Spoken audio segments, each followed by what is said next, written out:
think he got it on video, but Kenny pushed him pretty hard. And you get to the point when you're an athlete where everything goes raw emotionally, and he pushed Corey to that point where there's plenty of CrossFitters who've gotten to that point and are cry or get emotional after the workout, and you know, Kenny calls it the orb. You hit the orb, right? So that was pretty amazing because he felt raw enough to realize how alive he still was, you know, and that was pretty, like, if we could all feel that, you know, that was pretty inspirational to me. And I almost didn't bring it up because every time I think about it, like, I get a little choked up, but so that was like a big one for me.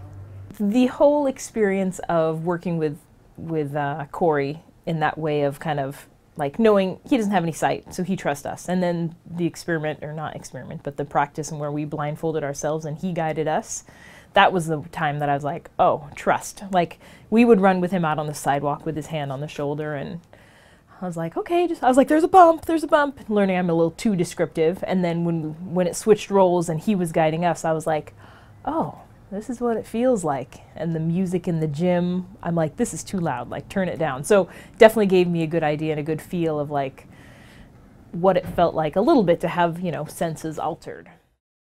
I remember every single box jump he did, I was just holding my breath, but you know, I was like, please don't fall, please don't fall, please don't fall, you know, just hoping that it went well.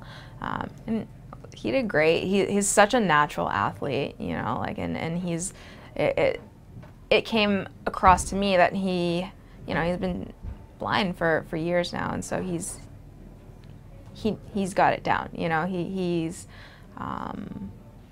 comfortable with taking risks while being blind.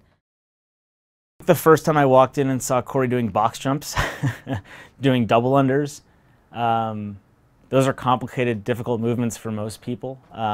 It wasn't actually just him doing those movements. It was the fact that he was fearless in the face of doing something where you're jumping and hoping that you land, doing a wall ball, throwing a ball up and timing it and expecting to catch it. I think you add that all up, and it's really humbling to see somebody who deals with all of that and does it with a smile and is willing to take those risks. But you can tell somebody who's got the heart of a champion, you can have that conversation with them on their worst day, and you know what? They're going to come back the next day and fight. That's how you tell.